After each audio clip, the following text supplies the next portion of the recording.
पहले मेरे 3-4 मंथ तो इसी चक्कर में गुज़र गए कि हाँ भाई अब मैं लेफ्टिनेंट बन चुका हूँ, बस अब एमबीबीएस करने की ज़रूरत नहीं है। अस्सलाम वालेकुम students, doctor Abdul Rahman is here, welcome to medics prep point. काफ़ी अरसे के बाद आपके लिए वीडियो लेकर हाज़िर हूँ क्योंकि मैं खुद अपने एग्ज़ाम्स में बिज़ी था। तो आज जैसे मुझे टाइम मिला तो आपके जो क्वेश्चन से जो बहुत ज़्यादा आपकी डिमांड आ रही थी, वो ये थी कि रिपीट कैसे करना है, इम्प्रूवमेंट हम कैसे करेंगे? जो गैप ईयर होता है, ऐसा स्टूडेंट जो कि एमबीबीएस में एडमिशन नहीं ले पाता और वो गैप ईयर गुज़ारना चाहता है, तो वो कैसे इस गैप ईयर को गुज़ारेगा? मैंने अपना गैप ईयर कैसे गुज़ारा? तो इन तमाम क्वेश्चंस के आंसर आपको इस वीडियो में मिल जाएंगे। वीडियो को कंप्लीट देख लीजिएगा। सबसे पहले ये कि कौन से स्टूडेंट्स हैं जिनको इम्प्रूव या रिपीट करना चाहिए। देखें, एक बात क्लियर कर दूं कि इम्प्रूवमेंट और रिपीट दो डिफरेंट चीज़ें हैं, ये सेम चीज़ें नहीं हैं। यानी करना तो उसी स्टूडेंट ने होता है जिसके एमबीबीएस में एडमिशन नहीं होता, वो दोबारा चाहता है कि उसके एफएससी में मार्क्स इंक्रीज हो जाएं, तो वही बच्चा इम्प्रूवमेंट या रिपीट करता है। रिपीट में ये होता है कि या आप पूरी फर्स्ट ईयर को रिपीट करते हैं या पूरी सेकंड ईयर को, या दोनों को कंबाइन करके कोई बच्चा इसके एक ही साल में एग्जाम दे देता है, तो इसको हम कह देते हैं रिपीट करना। और इम्प्रूवमेंट एक दूसरी चीज़ है, इसमें ये होगा कि आप किसी एक सब्जेक्ट को उठाते हैं, जैसे अगर आपके केमिस्ट्री में मार्क्स कम है तो आप केमिस्ट्री को उठाएंगे, वो आप उसके एग्जाम देंगे, जैसे ही आगे रेगुलर के साथ होते हैं एग्जाम, तो उसके साथ आप इसके एग्जाम देंगे। अब बात कर लेते हैं कि इम्प्रूव किसको करना चाहिए। देखें, अगर तो आपका शौक है कि आपने एमबीबीएस ही करना है, आपके घर वाले भी कहते हैं हाँ भी आपने एमबीबीएस करना है, वरना स्कोप जो भी है इसका आपको हर चीज़ का अच्छे से पता है। अगर आप अभी भी डटे हुए हैं, आप चाहते हैं कि आपने एमबीबीएस करना है, तो फिर आप इम्प्रूव या रिपीट कर सकते हैं। उसके लिए ये है कि अगर आपके 1000 से मार्क्स कम हैं, ये मैं पंजाब के, केपी के और ये जो फेडरल के स्टूडेंट्स हैं उनके लिए बता रहा हूँ, और सिंध के स्टूडेंट्स के लिए भी यही चाहिए क्योंकि वहाँ सिंध में मार्क्स एफएससी में बहुत कम होते हैं। अगर किसी के 990 या 1000 तक हैं तो वो बस ठीक है, सिक्योर है। लेकिन अगर उनके मार्क्स इससे कम हैं तो वो सिंध वाले स्टूडेंट भी इंप्रूव करें। बाकी जो सूबों के स्टूडेंट्स हैं उनके लिए यही रिकमेंडेशन है कि वो अपने मार्क्स को ज़रूर इंक्रीज़ करें। कोशिश करें कि आपके जो एफएससी के मार्क्स हैं वो 1030 प्लस हो जाएँ। अगर इतने मार्क्स हो जाते हैं तो आप एक तरह से जो आपका 40% काउंट होता है आगे मेरिट में जाकर, तो वो आपका सेफ हो जाएगा, आपको किसी किस्म की टेंशन नहीं होगी। अगर कोई ऐसा स्टूडेंट है जिसके ऑलरेडी 1030 प्लस मार्क्स हैं और वो इम्प्रूव भी करना चाहता है, तो उसे जस्ट मैं यही मशवरा दूंगा कि वो अपने एमडी कैट को इम्प्रूव करे। बाकी एफएससी को छोड़ दे, इस पर अपना टाइम ज़ाया ना करे, बल्कि जो एमडी कैट का सिलेबस है उसे चाहिए कि उस पर अच्छे से ग्रिप करे, ताकि जब एमडी कैट आए तो उसे पूरी चीज़ें हर तरह से वो कवर हों। क्या बस आपके पास एमबीबीएस से लास्ट ऑप्शन है? क्या सिर्फ उसी बच्चे को इम्प्रूव या रिपीट करना चाहिए जिसने एमबीबीएस में आगे जाके एडमिशन लेना है? देखें, एफएससी के मार्क्स अब बहुत ज़्यादा मैटर करते हैं। आपको आइडिया तो हो चुका होगा कि यूनिवर्सिटीज़ में जहाँ भी एडमिशन होते हैं तो आपके एफएससी के मार्क्स को देखा जाता है, उसी की बेस पे आगे एडमिशन दिया जाता है। तो अगर आप एमबीबीएस में एडमिशन सिक्योर नहीं भी कर पाते तो आपको परेशान होने की ज़रूरत नहीं है। जस्ट ये आपके पास लास्ट ऑप्शन नहीं है। इसके अलावा अलाइड हेल्थ साइंसेज़ के काफ़ी ज़्यादा प्रोफेशंस हैं। उसके अलावा अगर हम बात करें दूसरे बीएस वगैरह हो गए, या डी फार्म होगी, डीवीएम हो गया, इसी तरह और भी फील्ड्स हैं जिसके बारे में इंशाल्लाह मैं एक अलहदा से वीडियो बनाऊँगा। आपको हर फील्ड के बारे में, उसका क्या स्कोप है, उसके क्या है, तो वो आपको बहुत जल्द उसके बारे में पता लग जाएगा। तो आपने क्या करना है कि जस्ट अभी फ़ोकस्ड रहना है कि आपने अगर एफएससी इम्प्रूव करने का या गैप ईयर लेने का आपने सोच लिया है, तो बस फिर उस गैप ईयर को अच्छे से गुज़ारें, पढ़ के गुज़ारें, फ्री आपने एन्जॉयमेंट नहीं करनी। काफ़ी ऐसे स्टूडेंट्स भी होंगे जो रिपीटर्स हैं और वो मेरी ये वीडियो देख रहे होंगे, तो उनको भी इस चीज़ का काफ़ी अच्छे से आइडिया होगा कि जब एक बच्चा इम्प्रूव या रिपीट कर रहा होता है, तो उसे बहुत कुछ सीखने को मिलता है।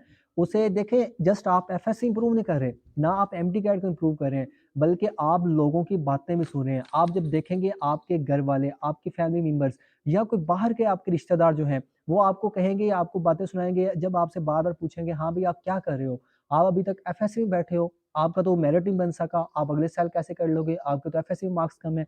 तो इस तरह की चीज़ें आपको बहुत ज़्यादा सुनने को मिलती हैं, तो आपने इन चीज़ों को भी साथ-साथ डील करना है। यानी कि ये जो गैप ईयर है ना, ये आपको बिल्कुल मैच्योर बना देता है। एक बच्चा जिसे इतना नॉलेज नहीं होता पहले, तो वो इस गैप ईयर में मैच्योर बन जाता है। ये आप चीज़ें सीख लेंगे, आपको ये गैप ईयर लेने के बाद आइडिया हो जाएगा। फिर एक ये बात कि अब नई पॉलिसी आ चुकी है पंजाब के स्टूडेंट्स के लिए और फेडरल के लिए भी। ये नई पॉलिसी क्या है कि ऐसा बच्चा जिसने पहले इम्प्रूव किया होता था, तो अब वो दोबारा भी इम्प्रूव कर सकता है। पहले आपको मैं बताता चलूँ कि ये पॉलिसी थी कि जस्ट एक बार इम्प्रूव कर सकता था स्टूडेंट, ये 2021 तक यही पॉलिसी चलती आई है, लेकिन उसके बाद ये पॉलिसी चेंज कर दी गई। अब क्या होगा कि साल में 2 दफ़ा एग्ज़ाम होंगे, यानी जो रेगुलर एग्ज़ाम होते हैं वो 2 बार होंगे और इसके साथ-साथ एक बच्चा 4 दफ़ा भी इम्प्रूवमेंट के एग्ज़ाम दे सकता है। अगर आपको लगा कि आपने एक बार इम्प्रूव किया 1 साल में, आपके मार्क्स इंक्रीज़ नहीं हुए, तो आप दोबारा इम्प्रूव कर सकते हैं, उसके बाद फिर इम्प्रूव कर सकते हैं। तो इसलिए जिन बच्चों ने पहले इम्प्रूव या रिपीट किया था, वो दोबारा भी इम्प्रूव या रिपीट कर सकते हैं। तो वो इस इम्प्रूवमेंट के चांस को लाज़मी अवेल करें, वो अपने मार्क्स को बढ़ाने की कोशिश करें। कई बच्चे होते हैं जो आते हैं मेरे पास, सर हम जो है ना इम्प्रूव नहीं कर रहे एफएससी को, हमारे ऑलरेडी इतने मार्क्स हैं, 1000 मार्क्स हैं, हम ऐसा करेंगे कि एमडी कैट में 190 मार्क्स ले लेंगे। देखिए, आप उस चीज़ के बारे में कैसे सोच सकते हैं कि जो अभी आपने काम से गुज़रना है, अभी एमडी कैट आपने नहीं देखा, सही है? जब आप एमडी कैट को देखेंगे तो आपकी आँखें खुली की खुली रह जाएँगी कि आप 190 मार्क्स अचीव करना कितना मुश्किल हो चुका है। पिछले साल के आप देख लें, कितने कम बच्चे थे पंजाब के। अब एक पता क्या होता है कि जब एमडी कैट आप देने जाते हैं ना, तो आपको ये आइडिया नहीं होता कि वहाँ पे एमसीक्यूज़ किस टाइप के आ रहे हैं। ये अब उस एग्ज़ामिनर की मर्ज़ी है, वो जो है आपके सिलेबस में से एमसीक्यूज़ दे दे या न ना दे। पिछले 2 से 3 साल से तो ऐसा ही होता आया है कि जो सिलेबस दिया जाता था उसमें से आउट ऑफ सिलेबस एमसीक्यूज़ आ जाते थे। ये 2022 का एमडी-कैट हुआ तो उसमें भी कुछ ऐसे ही इनकी मिस्टेक्स थी कि जिसकी वज़ह से काफ़ी स्टूडेंट्स को मुश्किलात का सामना करना पड़ा। तो अभी आपके हाथ में एफएससी है, अभी कोशिश करें कि एफएससी जो आपके 40% आगे एग्रीगेट में काउंट होनी है, तो अब उस 40% को तो अच्छा करें ना, उस 40% में से आप 38% तक तो अपने मार्क्स सिक्योर करें।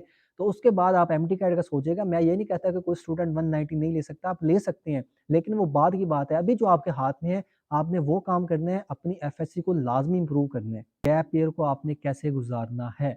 गैप ईयर पहले होता क्या है? गैप ईयर यही होता है कि जो बच्चे ये वीडियोज़ देख रहे हैं, तो मुझे उम्मीद है कि आप सबने गैप ईयर लिया होगा, इसलिए आप इस वीडियो पे आए हैं देखने के लिए। तो गैप ईयर यही होता है कि एक स्टूडेंट है, जो चाहता है कि मैंने इस फील्ड में जाना है, वो उसके लिए कोशिश करता है, मेहनत करता है, लेकिन उसमें नहीं वो अपनी सीट सिक्योर कर पाता। तो फिर वो स्टूडेंट क्या करता है कि वो दोबारा से उसी चीज़ पर टाइम देता है और वो 1 साल अपना लगाना चाहता है उसमें, यानी कि 1 साल वो इम्प्रूव करेगा या रिपीट करेगा और साथ-साथ वो एफएससी को भी देखता है, जो टेस्ट उसने देना है उसको भी देखता है। तो फिलहाल हम एमडी कैट की बात कर रहे हैं, तो आपको आइडिया होगा कि जिन स्टूडेंट के मार्क्स कम आए 2022 में, उनका एडमिशन नहीं हो सका, वो ओपन मेरिट पे एडमिशन करवाना चाहते थे। क्योंकि उस वक़्त तक जाके एडमिशन्स भी बाकी यूनिवर्सिटीज़ के बंद हो चुके होते हैं। और जो कुछ स्टूडेंट होते हैं ना जिन्होंने डॉक्टर बनने का ख्वाब देखा होता है, उनका अपना भी दिल नहीं मान रहा होता कि वो किसी और फील्ड में जाएँ। चाहे उनके पास ऑप्शंस होते हैं, उनके पास डीपीटी का ऑप्शन होता है, डी फार्म का ऑप्शन होता है, डीवीएम, इसी तरह और भी बहुत सारी फील्ड्स हैं कि जो अच्छी हैं, जो आपको आगे जाके अच्छा पे कर सकती हैं। लेकिन उनका दिल नहीं मानता, वो सैटिस्फाई नहीं होते उस चीज़ से। वो चाहते हैं कि वो 1 साल और लगा लें, तो फिर वो गैप ईयर लेने का फैसला करते हैं। तो इसे ही हम गैप ईयर कहते हैं। गैप ईयर आपने कैसे गुज़ारना है? तो गैप ईयर आपने गुज़ारना कैसे है? आपने मेडिक्स प्रेप पॉइंट के साथ गुज़ारना है, सही है। आपके लिए मैंने एक शेड्यूल भी दिया था, 40 डेज़ का शेड्यूल मैंने बनाया था जो स्टूडेंट्स हैं, क्योंकि अभी पीएमडीसी का सिलेबस नहीं आया अभी तक, तो पीएमडीसी सिलेबस ना आने की वजह से काफ़ी बच्चे परेशान थे कि हम कौन-सा सिलेबस पढ़ें। तो मैंने आपके लिए पीएमसी और पीएमडी सिलेबस को मिला के उसमें से कुछ टॉपिक्स ऐड किए थे। 40 डेज़ का मैंने शेड्यूल बनाया था, आपको स्क्रीन पर नज़र आ रहा होगा। अगर आप इसका पीडीएफ लेना चाहें तो आप नीचे कॉन्टैक्ट नंबर दिया गया होगा डिस्क्रिप्शन में, आप मुझसे राब्ता कर लीजिएगा, इंशाल्लाह आपको मिल जाएगा। तो आपने क्या करना है कि इस 40 डेज़ शेड्यूल को फ़ॉलो कर लेना है। आज से कर लें, कल से कर लें, हफ्ता बाद कर लें। लेकिन ये है कि फिर रूटीन के साथ चलते जाइएगा। पहले अपने ये टॉपिक्स कवर करें, उसके बाद जैसे कोई नया सिलेबस आएगा फिर उसके अकॉर्डिंग कर लीजिएगा। लेकिन इतना मैं आपको कह सकता हूँ कि ये जो मैंने टॉपिक्स यहाँ पर लिखे हैं, ये आपके नए आने वाले सिलेबस में ज़रूर इंक्लूड होंगे। तो इस तरह अपनी अभी एफएससी पे आपने फ़ोकस करना है और एफएससी के साथ फ़ोकस करने के साथ-साथ आपको एक और सजेशन दूँगा कि आपने एमडी कैट को नहीं छोड़ना।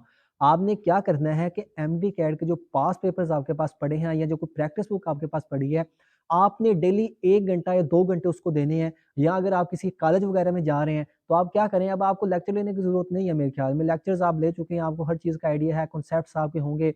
तो आपने क्या करना है, साथ वो अपने बुक ले जाएँ। वहाँ जब भी आपको टाइम मिले ना, आपने जो चैप्टर आज किया है, यानी जैसे आप केमिस्ट्री का फंडामेंटल कॉन्सेप्ट्स ऑफ केमिस्ट्री कर रहे हैं, तो आपने क्या करना है कि आपने उसके एमसीक्यूज़ देख लेने हैं एक बार। उसके एमसीक्यू जब आप एमडी कैट के हवाले से देखेंगे, तो साथ-साथ आपकी एमडी कैट की प्रिपरेशन भी होती जाएगी और साथ-साथ आपकी एफएससी जो आप इम्प्रूव कर रहे हैं, तो उसकी भी प्रिपरेशन हो जाएगी। और एक बात और क्लियर कर दूँ कि ये जो आपके एग्ज़ाम्स होते हैं, ये जो रेगुलर एग्ज़ाम्स हैं उसके साथ ही होंगे, यानी जो मई में जाके फर्स्ट ईयर या सेकंड ईयर के एग्ज़ाम्स शुरू हो रहे हैं, तो तब जाके ही आप रेगुलर के साथ एग्ज़ाम देंगे। जो 1-2 सब्जेक्ट कर रहे हैं, तो उनको रोल नंबर स्लिप आ जाएगी, वो उसी 1 ही 2 दिन जाकर यानी जिस दिन रेगुलर का एग्ज़ाम होगा, आप उनके साथ ही जाकर अपना एग्ज़ाम देंगे और इस तरह आपका बाद में रेगुलर के साथ ही रिज़ल्ट अनाउंस कर दिया जाएगा। एक और आपकी जो कन्फ्यूज़न होती है कि क्या मार्क्स कम हो सकते हैं इम्प्रूव करने से? इम्प्रूव करने से मार्क्स कम नहीं होते, अगर रिपीट करते हैं तो उसमें खदशा होता है कि आपके मार्क्स कम हो जाएँगे। रिपीट में पहले आपको क्या करना पड़ेगा कि अगर आपने फर्स्ट ईयर को रिपीट करना है या सेकंड ईयर को रिपीट करना है तो आपको पहले बोर्ड में जाना पड़ेगा। बोर्ड में जाकर आपको अपना रिज़ल्ट कैंसल करवाना पड़ेगा, यानी फर्स्ट ईयर का रिज़ल्ट कैंसल करवा रहे हैं। फिर आप फर्स्ट ईयर के दोबारा पेपर देंगे। अब जितने मार्क्स आएँगे ना वो आपके वहाँ पर काउंट किए जाएँगे, पहले मार्क्स आपके कैंसल हो जाएँगे। लेकिन अगर आप 1 या 2 सब्जेक्ट इम्प्रूव कर रहे हैं, 3 कर रहे हैं, 4 मेरे ख्याल में मैक्सिमम 4 सब्जेक्ट इम्प्रूव कर सकते हैं इस साल में। तो आप उसके लिए क्या करेंगे कि आप जस्ट उसका एडमिशन भेजेंगे, प्राइवेट एडमिशन इसका जाता है, फरवरी में एडमिशन इसके ओपन हो जाएँगे। तो आपने एडमिशन भेजना है, आपने जस्ट जाके एग्ज़ाम देने हैं। अगर मार्क्स इम्प्रूव हो रहे हैं, तो आपके रिज़ल्ट कार्ड पर नए मार्क्स लग जाएँगे, नहीं तो आपका पुराना ही रिज़ल्ट कार्ड आपको इश्यू कर दिया जाएगा। तो इसका मतलब है कि आपने मार्क्स इम्प्रूव नहीं किए, यानी इसमें किसी किस्म का खदशा नहीं होता। एक बात और बता दूँ कि जो पंजाब के स्टूडेंट्स हैं, अगर ये इम्प्रूव करना चाहते हैं यानी केमिस्ट्री इम्प्रूव करना चाहते हैं तो इन्हें दोनों ईयर के पेपर देने पड़ेंगे, यानी फर्स्ट ईयर की केमिस्ट्री भी और सेकंड ईयर की केमिस्ट्री भी इम्प्रूव करनी पड़ेगी।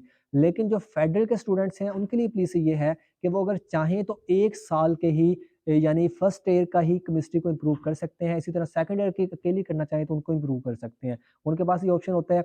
और प्रैक्टिकल किसे देने होंगे? प्रैक्टिकल हर उस स्टूडेंट को देने होंगे जो दोनों ईयर की बुक को इम्प्रूव कर रहा है। जो दोनों ईयर की बुक को इम्प्रूव करेगा उसे प्रैक्टिकल देना लाज़मी होगा। इसी तरह ये फेडरल के लिए पॉलिसी है और यही पंजाब के लिए पॉलिसी है। बाकी सूबों का मुझे आइडिया नहीं है, वो अपने रिस्पेक्टिव बोर्ड से कन्फर्म कर सकते हैं। अब बात करते हैं जी मेरा गैप ईयर कैसे गुज़रा, तो ये थोड़ी-सी स्टोरी है, अगर आप सुनना चाहें, कोई इंटरेस्टेड हो सुन सकते हैं, नहीं तो आप वीडियो को छोड़ के यहाँ पे जा सकते हैं। तो ऐसे था कि मैंने जब 2020 में कोरोना जब आया हुआ था, तो सेकंड ईयर के एग्ज़ाम नहीं हुए, मेरे मार्क्स पहले बने थे 983 मार्क्स बने थे। उसके बाद मैंने इम्प्रूव करने का सोचा, बल्कि सोचा तो नहीं था, लेकिन सोचना पड़ गया कि मुझे इम्प्रूव करना चाहिए, मुझे आगे एमबीबीएस में एडमिशन लेना है। तो पहले मैंने क्या किया था कि मैंने आर्मी के लिए अप्लाई किया हुआ था, आईएसएसपी तक मैं गया था, यानी जो आपको पता होगा पीएमए के एक टेस्ट होते हैं लेफ्टिनेंट के लिए, तो उसके लिए मैंने किया हुआ था, उसके लिए मैं कराची तक गया था, लेकिन वहाँ से नॉट रिकमेंड हुआ। तो पहले मेरे 3-4 मंथ तो इसी चक्कर में गुज़र गए कि हाँ, भई अब मैं लेफ्टिनेंट बन चुका हूँ, बस अब एमबीबीएस करने की ज़रूरत नहीं है। लेकिन जब कराची से वापस लौटा तो फिर सोचा कि हाँ जी, अब इम्प्रूव कर लेना चाहिए, अब कोई ऑप्शन नहीं है। तो देन मैंने इम्प्रूवमेंट का सोचा था, मैंने जस्ट 1 या 2 मंथ में कॉलेज गया, वहाँ पे जाकर जस्ट टेस्टिंग की थी, यानी टेस्ट वगैरह दिए और लेक्चर्स वगैरह लेने की ज़रूरत नहीं थी। साथ-साथ में अपने एमडी कैट का यही मेरा रूल था कि मैं जो भी चैप्टर किया करता था, मैं उसके एमडी कैट के एमसीक्यूज़ लाज़मी देखता था। मैंने उर्दू इम्प्रूव की थी और केमिस्ट्री इम्प्रूव की थी। ये 2 सब्जेक्ट मैंने इम्प्रूव किए थे और इसके साथ जो बाकी बुक्स थी जिनको मैं टच नहीं करता था, लेकिन उनके एमडी कैट के एमसीक्यूज़ मैं लाज़मी किया करता था। तो आपने भी ये रूटीन रखनी है कि आप इसमें इम्प्रूव करें। तो मैंने जब ये इम्प्रूव किया तो मेरे अल्हम्दुलिल्लाह 1048 मार्क्स बन गए थे और जिसकी वज़ह से एमबीबीएस में एडमिशन हुआ। तो गैप ईयर का देखें फ़ायदा हो जाता है, ऐसा नहीं है कि अगर आप गैप ईयर ले रहे हैं तो आपको उसका फ़ायदा नहीं होगा। बहुत सारे ऐसे स्टूडेंट्स होते हैं कि जिनका एडमिशन ही तब होता है जब वो गैप ईयर लेके आ रहे होते हैं। फ्रेशर्स की तादाद आपको जितने भी मेडिकल कॉलेजेस हैं वहाँ पर बहुत कम मिलेगी। जो ज़्यादा स्टूडेंट्स होते हैं वो यही होते हैं जो इम्प्रूवर्स या रिपीटर्स होते हैं, वो 1 साल लगा के या 2 साल वाले भी होते हैं। मैंने इवन यहाँ तक देखा है कि 3 से 4 साल वाले स्टूडेंट्स भी आए होते हैं। तो ये एक जज़्बा होता है, जुनून होता है, जिसको ये जज़्बा हो वो कर सकता है। कोई इसमें रिस्ट्रिक्शन नहीं है। देखें, ये लोगों की बातों में आपने नहीं आना, आपने जस्ट खुद पे फ़ोकस करना है, ये फ्यूचर आपका है, लोगों का नहीं है। अपने बारे में सोचें, जो आपको अच्छा लगता है ना कि हाँ, ये फ़ील्ड मेरे लिए अच्छी है, मुझे इसमें दिलचस्पी है, मशवरा करें किसी से, लेकिन ये नहीं है कि हर बंदे के मशवरे पे अमल करें, बल्कि करनी वही है कि जो आपका दिल कहे। सुननी सबकी है, करनी अपने दिल की है। तो इस बात को फ़ॉलो कीजिएगा और मेहनत करें, मेहनत का फल हमेशा इंसान को मिलता है। थोड़ी देर हो सकती है, लेकिन ऐसा नहीं है कि वो आपको फल मिलेगा नहीं, आपको फल लाज़मी मिलेगा। बाकी कोई क्वेश्चन हो आप लोग मुझसे पूछ लीजिएगा। अल्लाह ताला आप सबको कामयाब करे। मेडिक्स पर आप कॉन्टैक्ट कर सकते हैं। इंशाल्लाह सून हमारा जो भी आगे सेशन है जो कंटिन्यू होगा एमडी कैट के स्टूडेंट्स के लिए, वो आपको बता दिया जाएगा। स्क्रीन पर आपको नंबर शो हो रहा होगा, आप इस पर कॉन्टैक्ट कर सकते हैं। बाकी कोई भी क्वेश्चन हो हर वक़्त आपके लिए अवेलेबल हैं। दुआओं में याद रखिएगा। फ़ी अमानिल्लाह।